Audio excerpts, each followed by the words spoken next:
নমস্কার আমার প্রিয় শ্রোতা বন্ধুরা, আমি সুদর্শন আপনাদের প্রত্যেককে স্বাগত জানাই পিশাচ পর্ব অডিও স্টোরির পর্দায় আজকের এই নতুন গল্পের সাথে। আজ আপনি শুনতে চলেছেন লেখক অনির্বাণ রায়ের কলমে একটি হাড় কাঁপানো গ্রাম বাংলার ভূতের গল্প, অমাবস্যায় ছাগলের মাংস। সম্পূর্ণ গল্পটা কিন্তু শুরু থেকে শেষ পর্যন্ত মনোযোগ সহকারে শুনতে হবে, কারণ আজও গল্পের মধ্যে থেকে আপনার জন্য থাকবে একটি বিশেষ প্রশ্ন।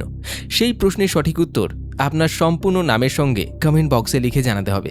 আর যারা যারা আমাদের গত এপিসোডে সঠিক উত্তর লিখে কমেন্ট করেছিলেন তাদের প্রত্যেকের নাম আজকের গল্পের শেষে ঘোষণা করা হবে। তাহলে আর সময় নষ্ট কেন, চলুন সরাসরি প্রবেশ করা যাক আজকের গল্পে।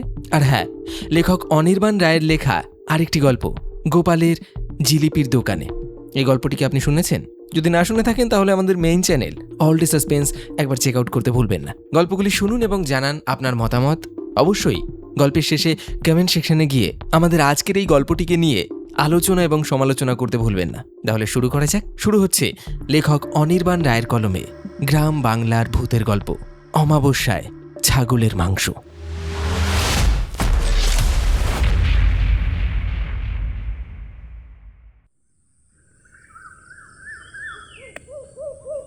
পড়ন্ত বিকেলের সোনা ঝরা ম্লান রোদ এসে পড়েছে জীর্ণ মাটির দাওয়ায়। চারপাশের পরিবেশটায় এক চরম দারিদ্র্য আর বিষণ্ণতার ছাপ স্পষ্ট। উঠোনের চারপাশে মাটির পাঁচিল জায়গায় জায়গায় ধসে পড়েছে। ঘরের চালের যে অবস্থা, তাতে একটু ভারী বৃষ্টি হলেই ঘরের ভেতর বন্যা বয়ে যায়। বাড়ির আঙিনায় একটা শুকনো তুলসী মঞ্চ, তার নিচেই ভাঙা কুলো আর মাটির হাঁড়ি উপুর করে রাখা।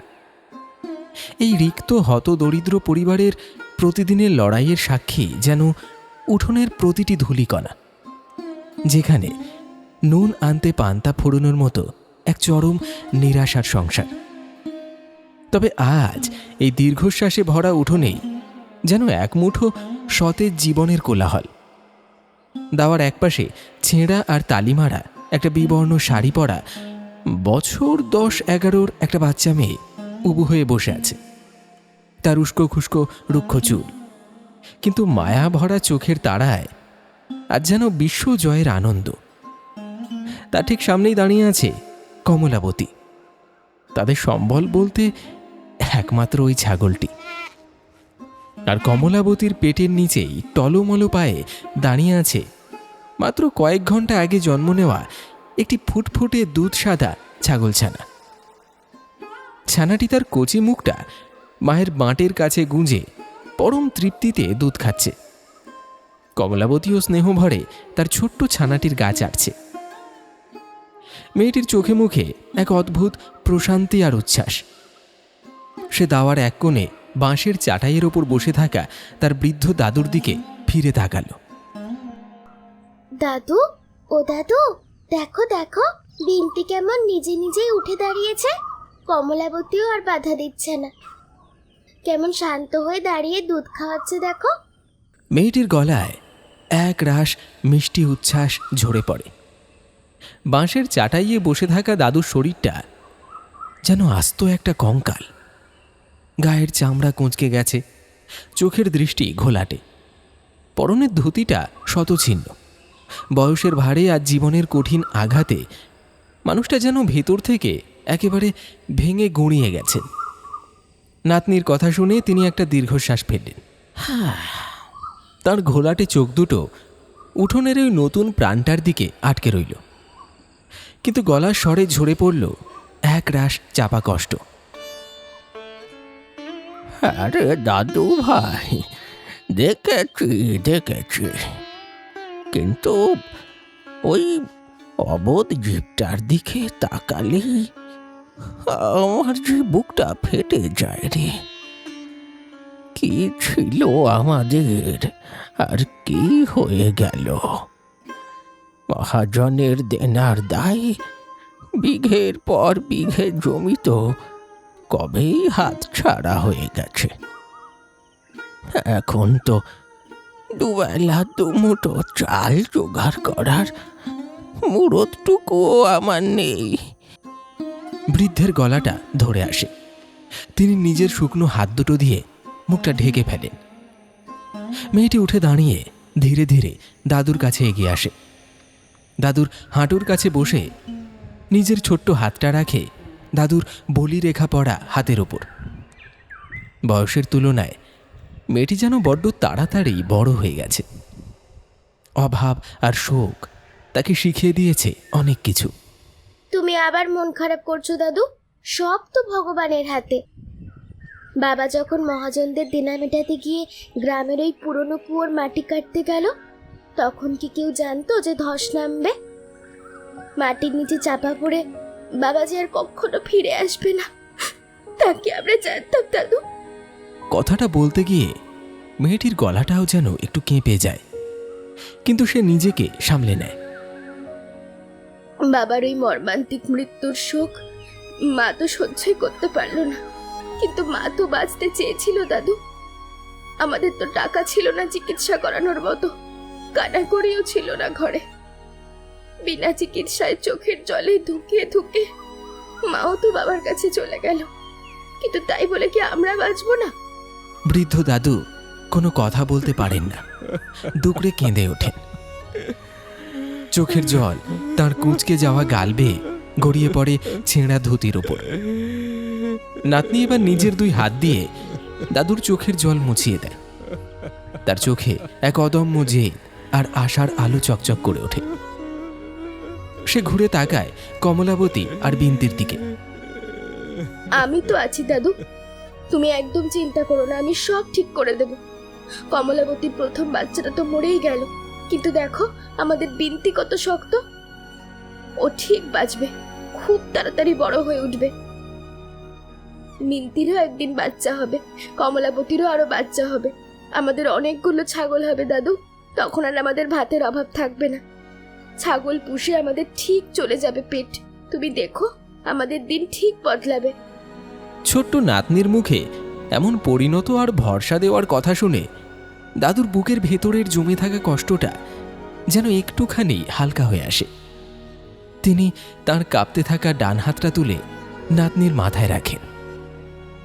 তার ঠোঁটের কোণে ফুটে ওঠে এক চিলতে ম্লান তৃপ্তির হাসি। জীবনের সব কেড়ে নেওয়ার পরেও ও ছোট্ট মেয়েটির চোখের দিকে তাকিয়ে তিনি যেন নতুন করে বাঁচার একটা খড়কুটো খুঁজে পান। উঠোনের বাতাসে তখন কমলাবতীর গা চাটার মৃদু শব্দ আর বিন্তির কচি জীবনের স্পন্দন, আর সেই জীর্ণ দাওয়ায় বসে থাকা একটি রিক্ত বৃদ্ধ ও এক অদম্য বালিকা বুনে চলেছে আগামীর বাঁচার স্বপ্ন।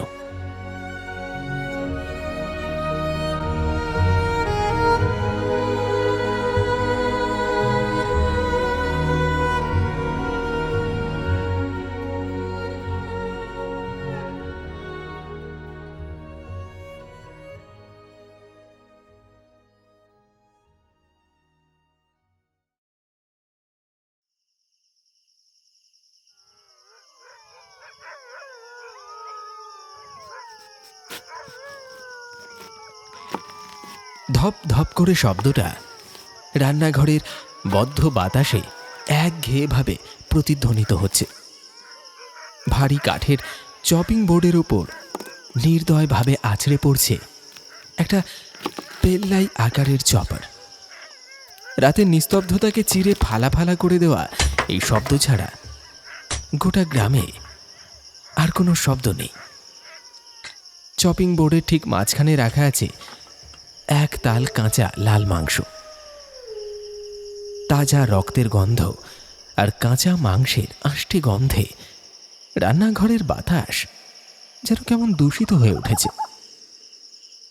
শোভন মাংসটা খুব ভালো খায়। এখন সে দাঁড়িয়ে আছে রান্নাঘরের সামনে। তার মুখে কোনো অভিব্যক্তি নেই, যেন এক জীবন্ত যন্ত্র। চোখের দৃষ্টি অদ্ভুত রকমের স্থির আর নির্লিপ্ত। একটার পর একটা কোপ বসিয়ে চলেছে সে, আর প্রতিটি কোপের সাথে মাংসের টুকরোগুলো বিচ্ছিন্ন হয়ে ছিটকে পড়ছে বোর্ডের চারপাশে। ওর কপালে বিন্দু বিন্দু ঘাম জমে উঠেছে। রান্নাঘরের নিভু নিভু আলোয় সেই ঘামের বিন্দুগুলো চকচক করছে। পেশির একটানা সঞ্চালনে ওর শ্বাস প্রশ্বাস কিছুটা ভারী হয়ে এলেও হাতের গতিতে কোনো বিরতি নেই। অবশেষে মাংস কাটা শেষ হলো। শোভন একটা দীর্ঘশ্বাস ফেলে হাতের ভারী চপারটার দিকে তাকালো। ধারালো ফলার গাবে গড়িয়ে পড়ছে কালচে লাল রক্তের ধারা। সে ধীরে ধীরে চপারটা হাতে নিয়ে চাপকলের দিকে এগিয়ে গেল। চাপকলের হাতলে চাপ দিয়ে জল বের করে ধারালো ফলাটা ধুতে লাগল। লাল রক্ত জলের সাথে মিশে কলতলাটাকে ভরিয়ে তুলল। শোভন অন্যমনস্কভাবে কিন্তু বেশ মনোযোগ দিয়ে ছুরিটা ঘষে ঘষে পরিষ্কার করতে লাগল। জলের একটানা ঝমঝম শব্দের কারণে বাইরের পৃথিবীর সমস্ত কোলাহল যেন এই মুহূর্তে বিলীন। কিন্তু ঠিক সেই জলের তীব্র শব্দের আড়াল থেকেই আচমকা একটা অন্যরকম আওয়াজ শোভনের কানে এসে ধাক্কা দিল। খুব মৃদু কিন্তু অদ্ভুত রকমের স্পষ্ট।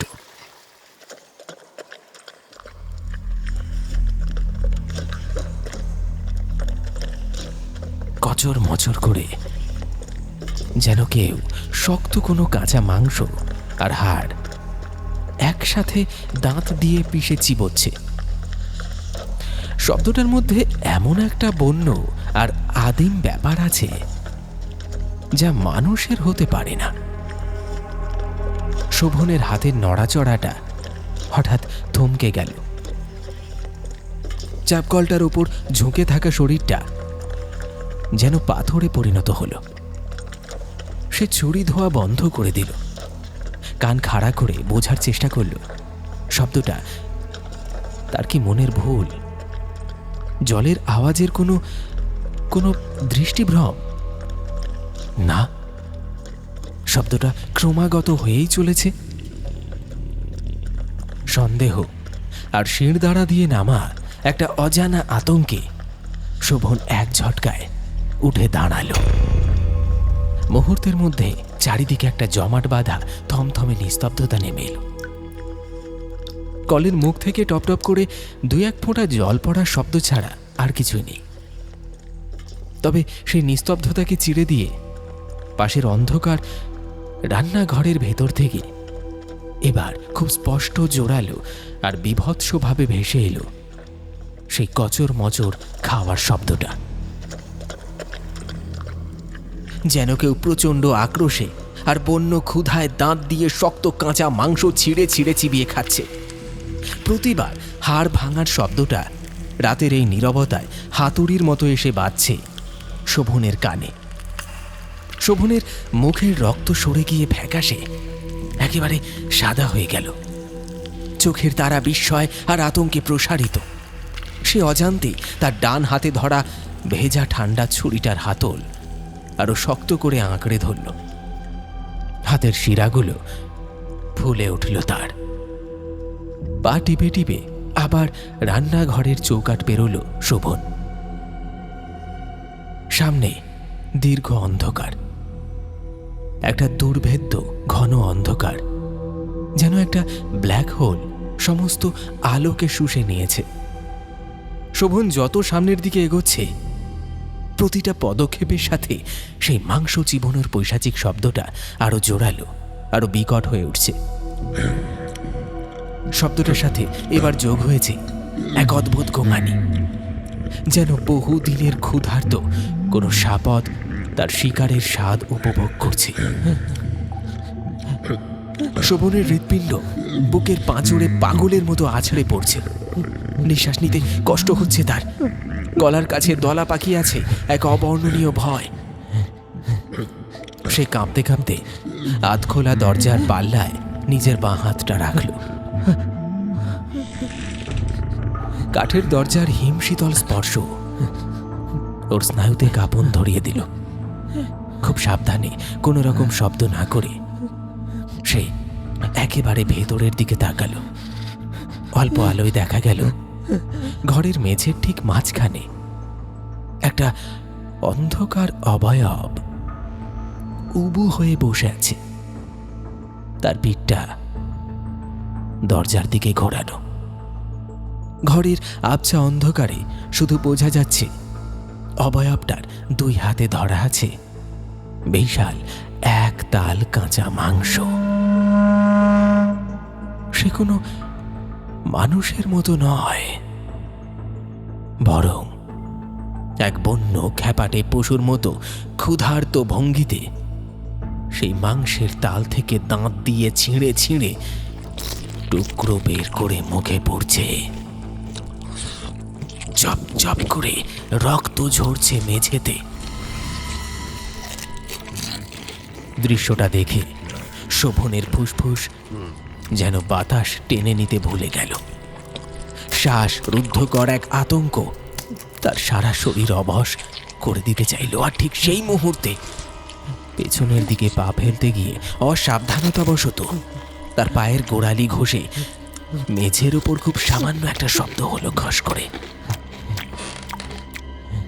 শব্দটা হওয়া মাত্রই অবয়বটি হঠাৎ খাওয়া থামিয়ে দিল। পুরো ঘরটা আবার এক মৃত্যুপুরীর নিস্তব্ধতায় ডুবে গেল। শোভন দরজার বাইরে স্থির হয়ে দাঁড়িয়ে আছে, তার দম বন্ধ। সে স্পষ্ট বুঝতে পারছে ভেতরের ওই বন্য অস্তিত্বটা এখন কান পেতে আছে। ধীরে ধীরে একটা রোবটের মতো যান্ত্রিক আর অস্বাভাবিক ভঙ্গিতে অবয়বটির ঘাড় দরজার দিকে, অর্থাৎ শোভনের দিকে ঘুরে যেতে লাগলো। ঘরের এক কোণায় ঝোলানো হারিকেনের আলোটা সোজা এসে পড়ল অবয়বটার মুখের ওপর। শোভনের পায়ের নিচ থেকে যেন মুহূর্তের মধ্যে পৃথিবীটা সরে গেল। মাথার ভেতরটা শূন্য হয়ে গেল এক পরম ত্রাসে। মেঝেতে বসে থাকা ওই পৈশাচিক অবয়বটি আর কেউ নয়, অবিকল শোভন নিজেই। ঠিক একই রকম মুখ, একই রকম গায়ের গড়ন, কিন্তু ওই মুখটা আর মানুষের নেই। তার চোখের মনি অদ্ভুত রকম স্থির, বরফের মতো ঠান্ডা আর পশুর মতো হিংস্র। সেই চোখের দৃষ্টিতে কোনো আত্মা নেই, আছে শুধু এক অনন্ত ক্ষুধা। তার চিবুক, গাল, দাঁতের চারপাশে লেপ্টে রয়েছে তাজা লাল কাঁচা রক্ত। থুতনি বেয়ে কয়েক ফোঁটা রক্ত গড়িয়ে পড়ছে তার বুকে। দরজার ফাঁক দিয়ে দাঁড়িয়ে থাকা আসল শোভনের চোখের দিকে সরাসরি তাকিয়ে মেঝেতে বসে থাকা সেই রক্তমাখা অবয়বটি তার ঠোঁট দুটো প্রসারিত করল। তার মুখে ফুটে উঠল একটা ঠোঁট চেরা বিভৎস বিকৃত আর রক্ত শীতল করা হাসি। চারপাশের বাতাস যেন জমে বরফ হয়ে গেল। শোভনের চোখের সামনে ধীরে ধীরে চারপাশটা আবছা হতে শুরু করল। অন্ধকারের এক অনন্ত অতলে তলিয়ে যেতে যেতে সে দেখল সেই বিকৃত হাসিটা অন্ধকারে আরো চওড়া হচ্ছে।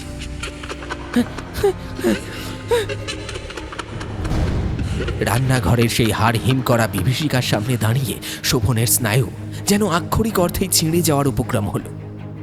মুহূর্তের মধ্যে আত্মরক্ষার আদিম প্রবৃত্তি তাকে গ্রাস করল। সে আর এক মুহূর্ত সেখানে দাঁড়াতে পারল না। উন্মত্তের মতো ছিটকে বেরিয়ে এলো ঘর থেকে। পুরনো আমলের ভারী কাঠের সদর দরজাটা এক ঝটকায় খুলে সে আছড়ে পড়ল বাইরের অন্ধকার উঠোনে। রাতের নিস্তব্ধ গ্রাম, পায়ের নিচে এবড়ো খেবড়ো মাটির পথ। শোভনের বুক হাঁপড়ের মতো ওঠানামা করছে। শ্বাস প্রশ্বাসের ঘুংনানি আর দ্রুত পায়ের একটানা ধপধপ শব্দে রাতে গ্রামের মৃত্যু শীতল নীরবতা যেন খান খান হয়ে যাচ্ছে। দুপাশের ঘন বাঁশ বাগান থেকে ভেসে আসছে ঝিঁঝি পোকার ডাক আর অজানা নিশাচর পাখি ডানা ঝাপটানোর শব্দ।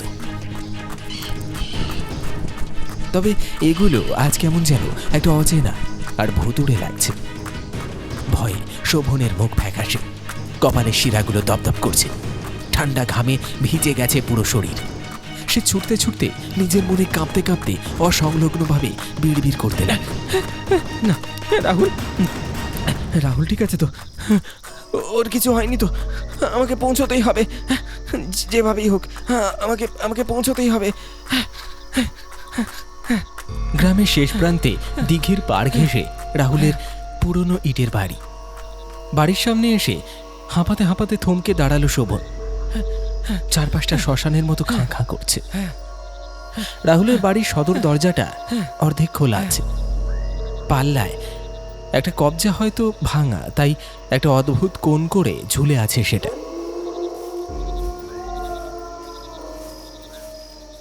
ঘরের ভেতরে কোনো আলো নেই, কেবল দাওয়ার চালের ঠিক নিচ থেকে ঝোলানো একটা পুরনো হারিকেন, নিভু নিভু আলো আর আকাশের মেঘলা চাঁদের আবছা আলো মিলেমিশে ঘরের স্যাঁতস্যাঁতে মেঝের ওপর পড়েছে।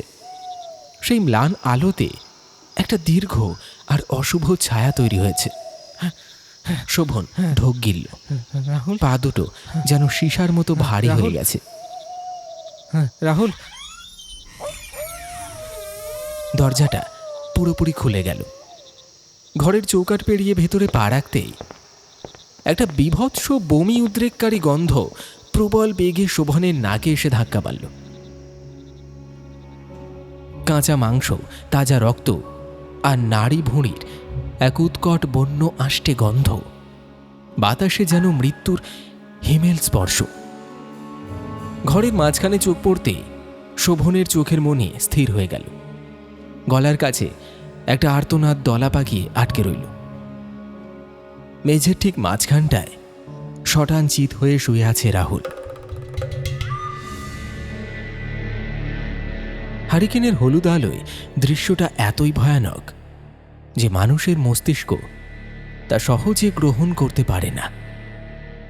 রাহুলের আশেপাশে মেঝেতে চাপ চাপ জমাট বাঁধা রক্ত, যেন কেউ বালতি করে রক্ত ঢেলে দিয়েছে। ওর পরনের ফতুয়া আর ধুতি ফালা ফালা করে ছেঁড়া, বুকের খাঁজটা অস্বাভাবিকভাবে উন্মুক্ত। রাহুলের হাত, বুক আর গলার বিভিন্ন অংশ থেকে ধারালো কিছু দিয়ে যেন খুবলে খুবলে মাংস তুলে নেওয়া হয়েছে। কাটা জায়গাগুলোর কিনারা এবড়ো খেবড়ো, ঠিক যেন কোনো বন্য ক্ষুধার্ত জন্তু তার ধারালো দাঁত আর নখ দিয়ে শিকারের শরীর থেকে কাঁচা মাংস ছিঁড়ে খেয়েছে। শোভন আর দাঁড়িয়ে থাকতে পারল না। ডুকরে কেঁদে উঠে সে রাহুলের রক্তাক্ত শরীরের পাশে হাঁটু গেড়ে বসে পড়ল। ভয়ে আর কান্নায় তার দুই হাত থর থর করে কাঁপছে। কি হচ্ছে এটা তোর? সে রাহুলের শরীরে কোথায় হাত দেবে বুঝতে পারছে না, কারণ ওর পুরো শরীরটাই একটা রক্তাক্ত মাংসপিণ্ডে পরিণত হয়েছে। শোভন চিৎকার করে উঠল, ভাই, ভাই, এসব কে করেছে? এসব কি হয়েছে তোর? চোখ খোল, চোখ খোল ভাই, চোখ খোল। রাহুলের প্রাণটা তখনও সামান্য স্পন্দিত হচ্ছিল। শোভনের ডাক শুনে সে অত্যন্ত কষ্টে চোখের পাতা কাঁপিয়ে একটুখানি চোখ খোলার চেষ্টা করল। ওর চোখের দৃষ্টি ঘোলাটে, জীবনের আলো নিভে আসছে সেখানে। ঠোঁটের দুই কোণ দিয়ে গড়িয়ে পড়ছে কালচে ঘন রক্তের ধারা। সে খুব ক্ষীণ ভাঙা গলায় শোভনের দিকে তাকানোর চেষ্টা করল। শোন, রক্ষা নেই রে। আমরা বড় পাপ করেছি, মহা পাপ। তুই কথা বলিস না ভাই। আমি আমি ডাক্তার ডাকছি, গ্রামের সবাইকে ডাকছি, কিচ্ছু হবে না তোর। আমি তোকে বাঁচাবো, আমি তোকে বাঁচাবো। শোভনের কথা শেষ হওয়ার আগেই রাহুল যেন তার শরীরের শেষ রক্তবিন্দুর সমস্ত শক্তি একত্রিত করল। সে তার রক্তাক্ত কাঁপা হাতটা তুলে আচমকা শোভনের শার্টের কলারটা খামচে ধরল। রাহুলের ঘোলাটে চোখ দুটো হঠাৎ এক অবর্ণনীয় আদিম ভয়ে বেশ ভারিত হয়ে উঠল। না, সেদিন ওরকম করা আমাদের একদম উচিত হয়নি শোভন। ওকে ছেড়ে চলে আসাও ঠিক হয়নি। ও ফিরে এসেছে, ও কাউকে ছাড়বে না, কাউকে না। কথাটা শেষ হওয়ার সাথে সাথেই রাহুলের বুকের ভেতর থেকে একটা ঘরঘর শব্দ হলো। শোভনের কলার খামচে ধরা হাতের মুঠোটা ধীরে ধীরে আলগা হয়ে মেঝেতে খসে পড়ল। রাহুলের মাথাটা নির্জীবভাবে একপাশে হেলে গেল। ঘোলাটে চোখ দুটো নিষ্পলক আর স্থির হয়ে রইল শূন্যের দিকে তাকিয়ে। বুকের ধুকপুকানি, ওঠানামা সব চিরতরে স্তব্ধ। রাহুলের নিথর খুবলে নেওয়া রক্তাক্ত দেহের সামনে শোভন পাথরের মূর্তির মতো বসে রইল।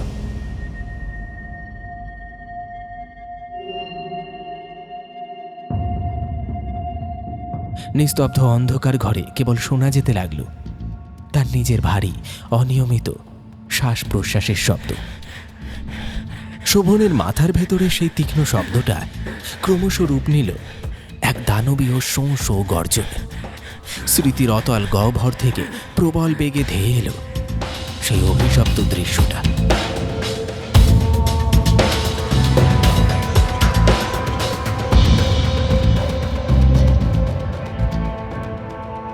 তখন বাইরে জমাট বাঁধা ঘুটঘুটে অন্ধকার।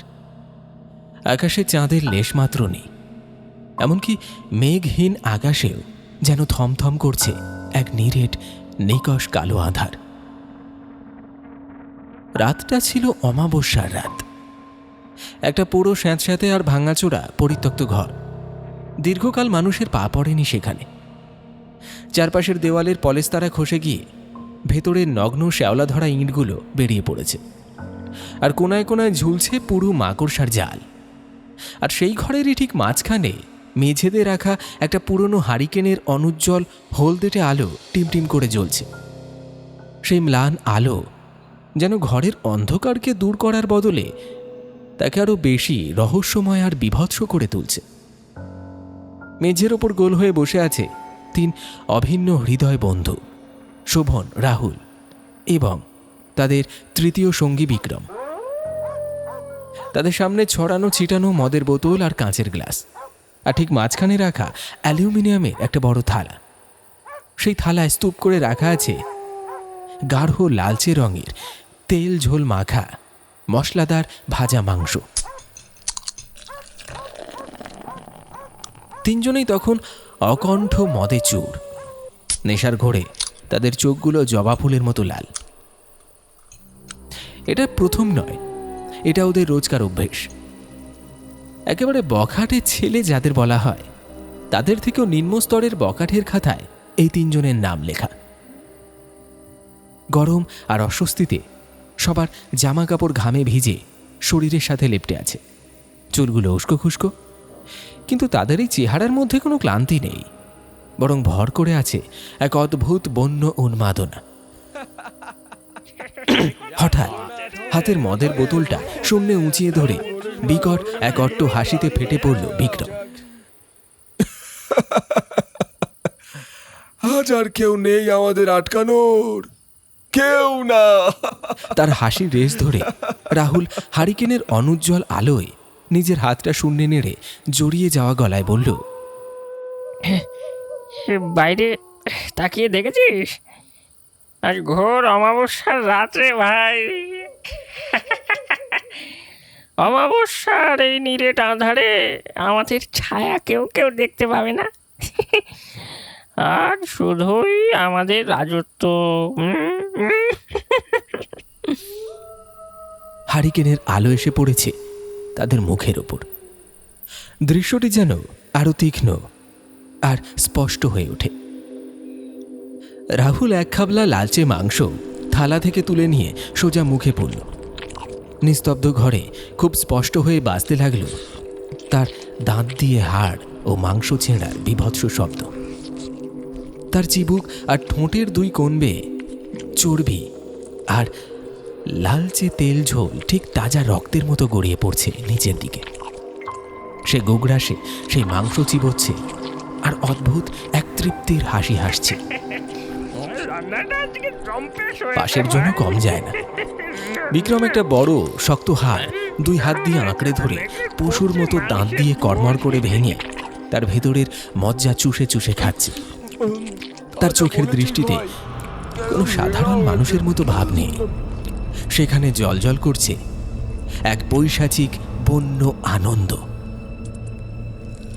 শোভন নিজের গ্লাসে থাকা বাকি মদটুকু এক ঢোক গলায় ঢেলে নিল।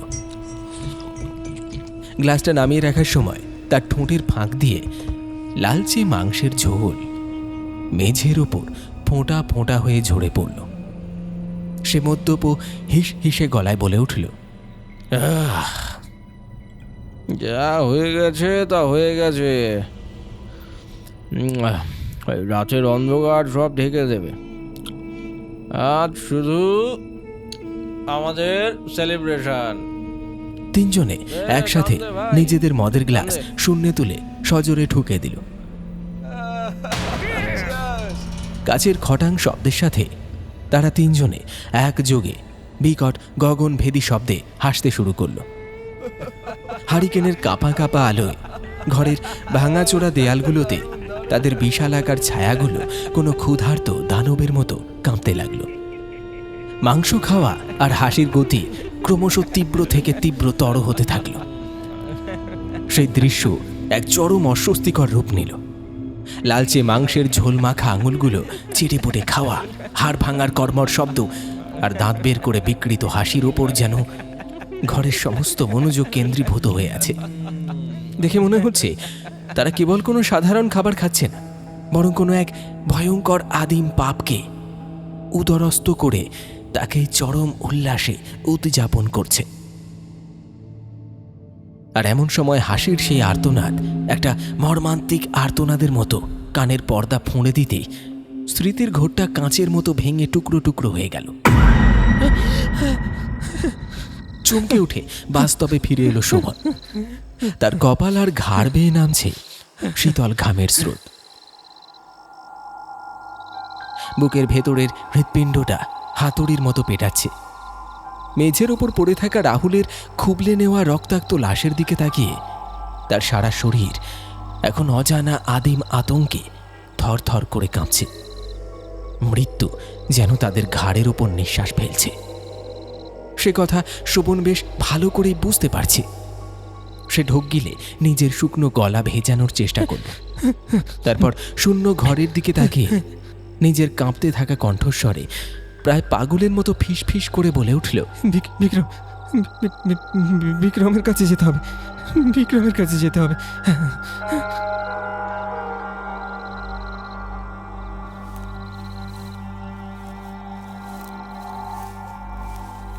রাহুলের বাড়ির সেই মৃত্যুকূপ থেকে বেরিয়ে শোভন আর এক মুহূর্ত দাঁড়ায়নি।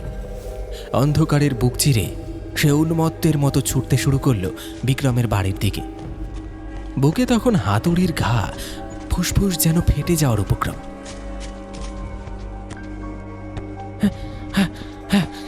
বিক্রমের বাড়ির সামনে এসে সে হাঁপাতে হাঁপাতে থমকে দাঁড়ালো।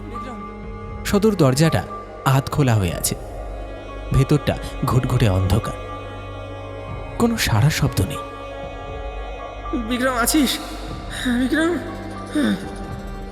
শোভন কাঁপা কাঁপা গলায় ডাকল। কোনো উত্তর এলো না। হঠাৎ শোভনের মনে পড়ল বাড়ির পেছনের দিকটার কথা।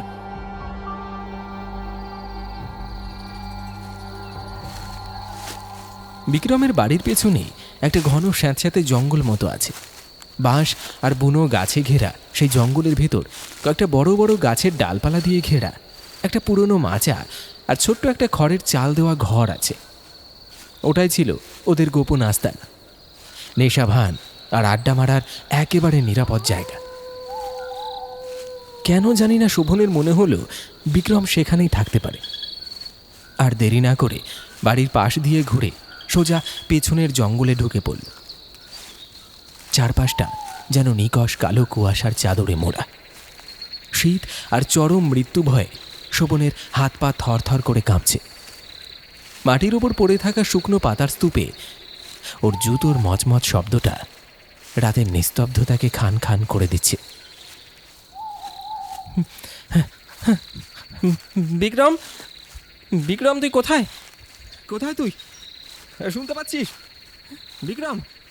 চারপাশে কোনো উত্তর নেই, কেবল একটানা ঝিঁঝি পোকার ডাক আর হিমশীতল বাতাসে গাছের পাতার খসখস শব্দ।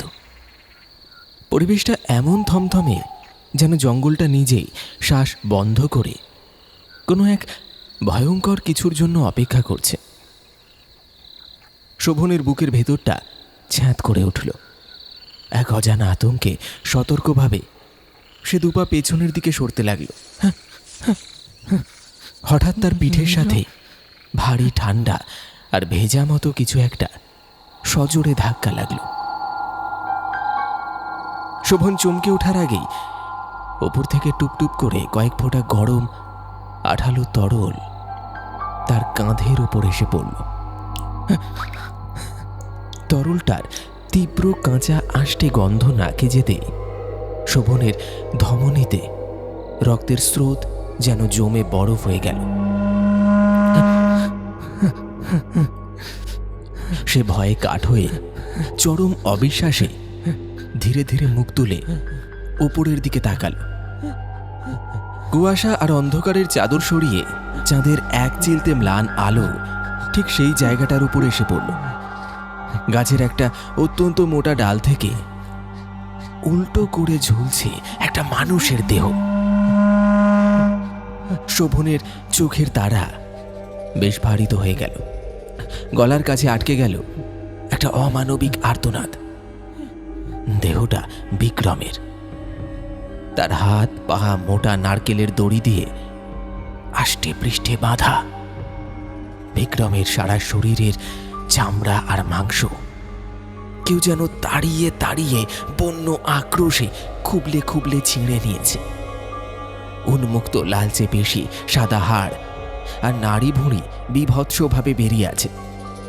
সেই ছিন্ন ভিন্ন শরীর থেকে ফোঁটায় ফোঁটায় রক্ত ঝরে পড়ছে নিচের শুকনো পাতার স্তূপে।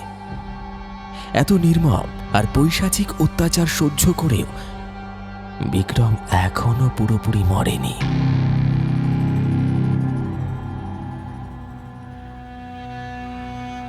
সে মৃত্যুর ঠিক দোরগোড়ায় দাঁড়িয়ে ধুঁকছে। উল্টো হয়ে ঝুলন্ত অবস্থাতেই সে তার ফ্যাকাশে ঘোলাটে চোখ দুটি শোভনের দিকে মেলে তাকাল। তার ঠোঁট দুটো সামান্য কেঁপে উঠল। চরম কষ্টে জীবনের শেষ ভাঙা গলায় সে ফিস ফিস করে বলে উঠল, বিক্রম, ও এসেছে এসেছে। কথাটা শেষ হতেই বিক্রমের মাথাটা এক ঝটকা খেয়ে নিথর হয়ে নিচের দিকে ঝুলে পড়ল। তার ঘোলাটে চোখ দুটি চিরকালের জন্য স্থির হয়ে গেল। দৃশ্যটা দেখে শোভনের মনে হলো তার পায়ের নিচ থেকে মাটি চিরতরে সরে যাচ্ছে। আর ঠিক সেই মুহূর্তে তার মাথার ভেতর একটা তীব্র আলোর ঝলকানি হলো, আর চোখের সামনে বিদ্যুতের মতো ভেসে উঠল সেই অভিশপ্ত দিনের দৃশ্যটা।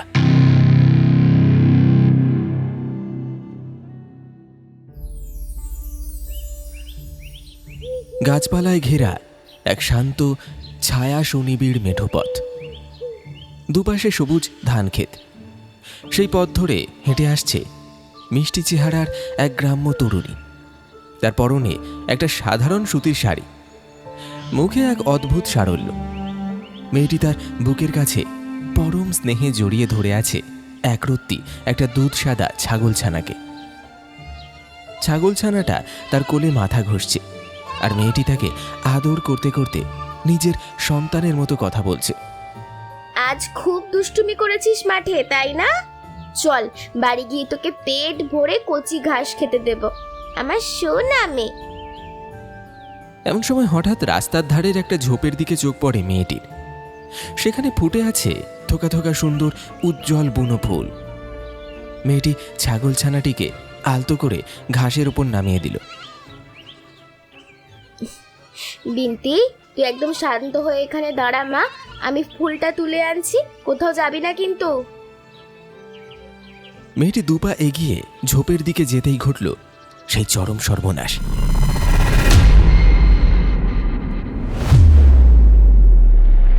ঝোপের ঠিক আড়াল থেকে হঠাৎ ছিটকে বেরিয়ে এলো তিনজন যুবক, শোভন, রাহুল আর বিক্রম। তিনজনেই তখন তাড়ি আর দেশি মদে চুর, চোখ মুখ লাল। চোখের পলকে বিক্রম তার বলিষ্ঠ হাতে ছাগলছানাটিকে 5 কোলা করে তুলে নিল এবং তিনজনে মিলে অন্ধের মতো উল্টো দিকে দৌড় লাগালো। ছাগলটি শূন্যে হাত পা ছুঁড়ে করুণ স্বরে ডেকে উঠল। মেয়েটি চমকে পেছনে ফিরতেই দেখল তিনটে পাষণ্ড চুপচাপ তাদের প্রাণের চেয়ে প্রিয় বিন্তিকে নিয়ে পালাচ্ছে। হাই এই এই ছাড় ওকে, ছাড় ছাড় ছাড়, কোথায় নিয়ে যাচ্ছিস আমার বিন্তিকে? ছেড়ে দে ওকে, এই তোরা দাঁড়া। মেয়েটি নিজের শাড়ি সামলাতে সামলাতেই অন্ধের মতো তাদের পেছনে ছুটতে শুরু করলো, কিন্তু অসাবধানতাবশত মাটিতে পুঁতে থাকা একটা বড় ধারালো পাথরে তার পা আটকে গেল। সে সজোরে আছড়ে পড়ল সামনে একটা এবড়ো খেবড়ো পাথরের ঢিবির উপর। খটাস করে একটা বীভৎস শব্দ হলো। একটি পাথরের তীক্ষ্ণ কোণা সরাসরি গিয়ে বেঁধল মেয়েটির ডান দিকের কপালে, আর মুহূর্তের মধ্যে ফিনকি দিয়ে রক্ত ছুটে ভেসে গেল মাটি। মেয়েটির শরীরটা কয়েকবার খাবি খেল, তারপর চিরতরে নিথর হয়ে গেল।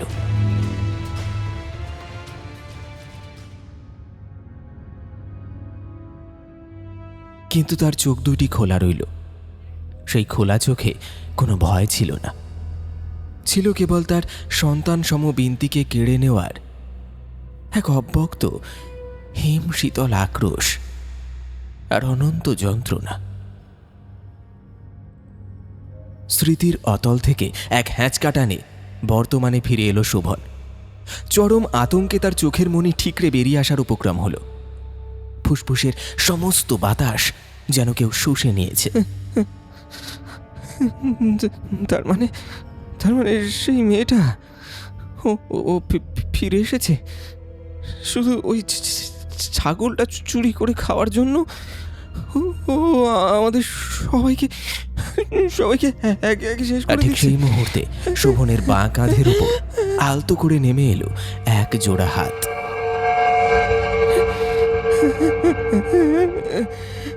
বরফের মতো কনকনে ঠান্ডা সেই হাত, আর তার সাথে ভেসে এলো একটা বিশ্রী বমি উদ্রেককারী পচা গন্ধ। শোভন আর চোখে দেখল কাঁধের উপর রাখা সেই হাতের আঙুলগুলো মানুষের মতো নয়, সেগুলো অস্বাভাবিক লম্বা, আর তার ডগায় রয়েছে কুচকুচে কালো ধারালো বক নখ। শোভনের শিং দাঁড়াবে মৃত্যুর শীতল স্রোত নেমে গেল। তার সমস্ত শরীর অবশ হয়ে গেছে, নড়াচড়া করার শক্তিটুকু অবশিষ্ট নেই। সে চরম ভয়ে খুব ধীর গতিতে মন্ত্রমুগ্ধের মতো পেছনে ঘাড় ঘোরাল। তার ঠিক পেছনেই দাঁড়িয়ে আছে সেই বীভৎস মেয়েটি। তার শরীরের মাংস যেন পচে খসে পড়ছে, কপাল বেয়ে শুকিয়ে যাওয়া কালচে রক্ত লেপ্টে আছে পুরো মুখে, ঠিক যেমনটা ঢিবির ওপর পড়ে যাওয়ার পর ছিল। কিন্তু তার কটোরাগত চোখের মনি দুটো এখন আর সাধারণ মানুষের মনি নেই, সেগুলো এক পৈশাচিক দাউ দাউ করা আক্রোশের আগুনে জ্বলছে যেন। তার ছিন্ন ভিন্ন ঠোঁটের কোণে ফুটে উঠেছে এক হিংস্র রক্ত শীতল করা হাসি। শোভন বুঝতে পারল তার সময় শেষ। সে কাঁদতে কাঁদতে দুর্বলভাবে দুই হাত জোড় করল বুকের কাছে। আমাকে ছেড়ে দাও, দয়া করো, আমাকে মেরো না। আমরা ভুল করেছিলাম। কিন্তু মেয়েটির চোখে ক্ষমার কোনো লেশ মাত্র নেই। চোখের পলক ফেলার আগেই বিদ্যুতের গতিতে সে তার ধারালো নখযুক্ত ডান হাতটা সজোরে চালিয়ে দিল শোভনের বুকের দিকে। মরাত করে হাড় ভাঙার একটা বীভৎস শব্দ হলো। মেয়েটির ধারালো নখ শোভনের বুকের খাঁচা ভেদ করে সোজা ভেতরে ঢুকে গেল, আর চোখের নিমেষে তার পিঠ ফোঁড়ে রক্তাক্ত হাতটা এই ফোঁড় ও ফোঁড় করে বেরিয়ে এলো। মেয়েটির হাতের মুঠোয় তখন ধুকপুক করছে শোভনের হৃৎপিণ্ড। শোভনের চোখ দুটো ব্যথায় আর বিস্ময়ে ছানা বড়া হয়ে গেল। তার মুখ দিয়ে গলগল করে বেরিয়ে এলো তাজা লাল রক্তের ধারা। সে কোনো শব্দ করার সুযোগ পেল না, শুধু একটা গোঙানি দিয়ে ছিটকে মাটিতে লুটিয়ে পড়ল। তার শরীরটা কয়েকবার খিঁচুনি দিয়ে চিরতরে শান্ত হয়ে গেল। চারপাশে ঝরে পড়া শুকনো পাতার উপর শোভনের নিথর দেহের সামনে দাঁড়িয়ে রইল সেই পৈশাচিক অবয়ব। তার প্রতিশোধ আজ সম্পূর্ণ। তৃপ্তিতে সে তার বীভৎস মাথাটা পেছন দিকে হেলিয়ে দিল, আর রাতের নিস্তব্ধতা চিড়ে ফেটে পড়ল এক গগনভেদী বিকট অট্টহাসি।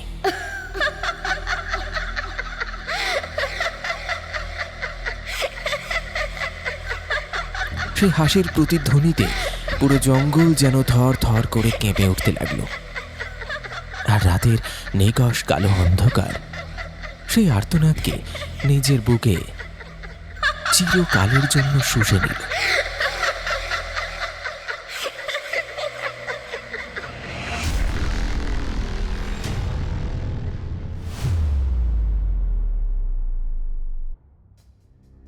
শুনছিলেন অমাবস্যায় ছাগলের মাংস। আমাদের আজকের এই গল্পটি আপনার কেমন লাগলো অবশ্যই কমেন্টে লিখে জানান, এবং আজও আপনার জন্যে গল্পের মধ্যে থেকে রইল একটি প্রশ্ন। আচ্ছা, সম্পূর্ণ গল্পটি আশা করি আপনি মনোযোগ সহকারে শুনেছেন। তাহলে বলুন তো, আমাদের আজকের এই গল্পে বিক্রমের ঝুলন্ত দেহটা কিসের দড়ি দিয়ে বাঁধা ছিল? খুব সহজ একটি প্রশ্ন। প্রশ্নের সঠিক উত্তর আপনার সম্পূর্ণ নামের সঙ্গে কমেন্ট বক্সে লিখে জানাতে ভুলবেন না। তাহলে চলুন একবার ঝটপট দেখে নেওয়া যাক আমাদের গত এপিসোডে কারা কারা প্রশ্নের সঠিক উত্তর লিখেছিলেন। আমাদের বিগত এপিসোডে প্রশ্নের সঠিক উত্তর লিখে কমেন্ট করেছিলেন শেখ হাসান, সদানন্দ বেরা, রত্না সরকার ও বাবু, শঙ্কর মণ্ডল, পূজা মণ্ডল, টুম্পা মণ্ডল, দীপক মণ্ডল, বন্দনা মণ্ডল, দেবশ্রী মণ্ডল, শুভঙ্কর মণ্ডল, সমীর সরকার, মোস্তাকিন শেখ, হেমন্ত মণ্ডল, সার্থক মণ্ডল, সুষমা মণ্ডল, অনিল মণ্ডল, পুষ্প মণ্ডল, আরোহী, সুরজিৎ বারিক, সবুজ ও অনু, রাহুল রাজভর, জব্বর শেখ, রাখি, অভিজিৎ নাথ, অরূপ নাথ, আরোহী নাথ, বাবাই, শেখ মিরাজ, শেখ হাবিব, শেখ সোহেল, অমিত গায়েন, শেখ মন্তাজ আলী, রাকিবুল ইসলাম, শেখ আলামিন, সর্বাণী মল্লিক, অখিল বাগ, জয়ন্তী দাস এবং কোয়েলি দণ্ডপাঠ। আপনারা প্রত্যেকে সঠিক উত্তর লিখেছেন। আপনাদের প্রত্যেককে অনেক অনেক ধন্যবাদ জানাই। আমাদের গল্পগুলো নিয়মিত শুনছেন এবং গল্পে থাকা প্রশ্নের সঠিক উত্তর কমেন্ট বক্সে লিখে জানাচ্ছেন। সেই কারণে এভাবে পাশে থাকুন, সঙ্গে থাকুন, কারণ আপনাদের ছাড়া আমাদের এগিয়ে চলা একেবারেই সম্ভব নয়। একরাশ ভালোবাসা দিয়ে শেষ করছি আমাদের আজকের এই এপিসোড। তবে হ্যাঁ, আবার দেখা হবে কিন্তু আগামী এপিসোডে খুব তাড়াতাড়ি নতুন একটা রোমাঞ্চকর গল্পের সাথে। এর পরবর্তীতে আপনারা কী ধরনের গল্প আরও শুনতে চান অবশ্যই কমেন্টে লিখে জানাতে ভুলবেন না। তাহলে আজকের মতো বিদায় নিচ্ছি। সকলে ভীষণ ভালো থাকবেন, সুস্থ থাকবেন। ধন্যবাদ।